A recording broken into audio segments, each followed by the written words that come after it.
Սիրելի երևանցիներ, տեղի ունեցավ հերթական լուստրացիան և բոլորը ականատես եղան, թե երիցս իրականում ով ինչքանով է ինքնուրույն, ով ինչքանով է քաղաքական, ով ինչքանով է երևանցու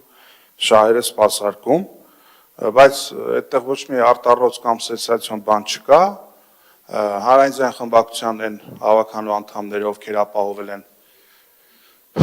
Տիգրան Ավինյանի ընտրությունը, այն հավաքանու անդամները հանրային ձայնի, ովքեր ապահովել են տրանսպորտի թանկացումը, կարմիր կետագծերի թանկացումը նախորդիվ, այս անգամ էլ նույն դիրքերից հանդես եկան, կամ մի պարզ բան, կամ թվաբանորեն եք վիժեցնում իշխանության բերած նախագիծը, կամ եթե ինչ-ինչ պատճառներով այս պարագայում օբյեկտիվորեն անհաղթահարելի պատճառներով թվաբանությունը չի թույլ տալիս, կա պարզ մեխանիզմ չմասնակցել և չապահովել քվորում։ Հիմա եթե դու ոչ մի բանով կաշկանդված չես, կառավարելի չես, հաճախորդ չես, քո համար ինչ տարբերություն դեմ կքվեարկես, թե ընդդիմադիր մնացյալ ավագայինների հետ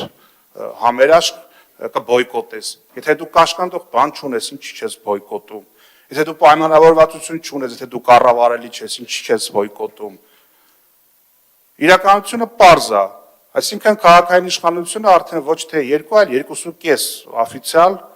կոալիցիա ունի ու պետք չի սեթևեթել, պետք է պարզ այդ մասին հայտարարել եւ ոչ թե գալ ամբիոնից խոսել խանութներ փակելու եւ այլ թեմաներից։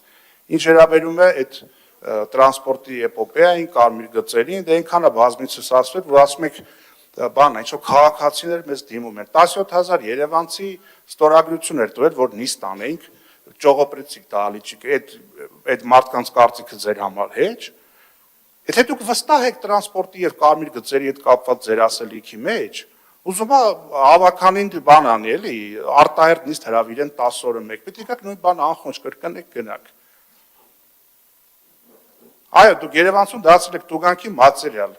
ու այդ հասարակական կարգի պահպանության այդ հաստիկացուցակը, որ ավելացնում եք աշխատավարձերը եւ այլ եւ այլը, ժողովուրդ ուզում է մի այդքան հաստիկացուցակ էլ մյուս նիստին բերեք։ Եթե շուրջ 850 վերգետնա շարժակազմ ամեն օր շրջանառության մեջ, դուք հո 850 հսկող չեք պահելու առավոտից երեկո տրանսպորտի մեջ։ Կոչ ենք անում բոյկոտի, բոյկոտը աշխատում է, սկզբից ասում եք չի աշխատում։ Մեկ էլ սկսում եք բոյկոտի դեմ քայլեր անել։ Պարլամենտում գնում եք օրենքներ եք փոխել տալիս, որ դառնա քաղաքացին տուգանքի մատերիալ։ Մեկ էլ օրենսդրական փոփոխություններ եք անում, որ հնարավոր չլինի տեղական հանրաքվեի գնալ։ Ու արդյունքում ինչ ունենք, արդյունքում ունենք այն, որ դուք Երևանցում շարունակում եք տուգանել, բայց դուք փորձեք երեկոյան ժամը 18-ից հետո խոշոր կանգառներում կանգնել, տեսնել դուք, որ մտնեք տրանսպորտ, հնարավորություն կունենաք մոտենալ վալիդատորին եւ վճարել, իսկ դուք ստեղծել եք օբյեկտիվ պայմաններ բոյկոտի համար, որ շատ դեպքերում մարդը ուզենալ չկարողանա վճարի։ Եվ դա հակահայվալության նոնսենս է, սկզբից ծառայության որակն էր բարելավում, հետո նոր ծառայությունն են միգուցե թանկացնում։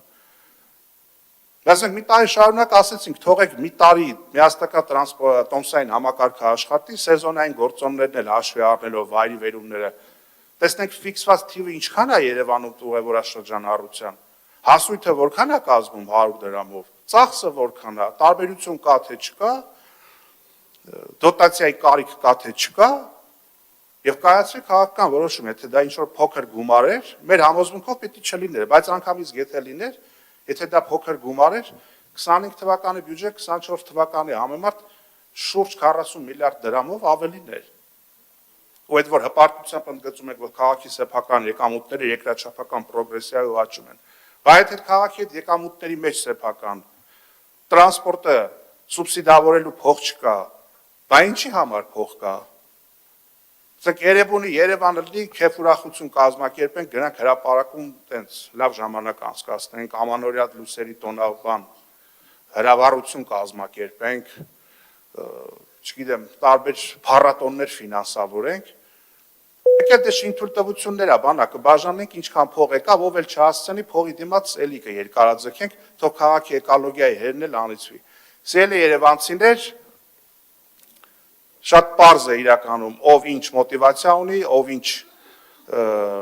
դիրեկտիվաներ ունի եւ որքանով է պատրաստ թե առաջիկա ընտրական գործընթացներին, թե առհասարակ այս շենքից դուրս գալուց հետո Երևանցու աչքերին ուղիղ եւ շիտակ նայելու համար։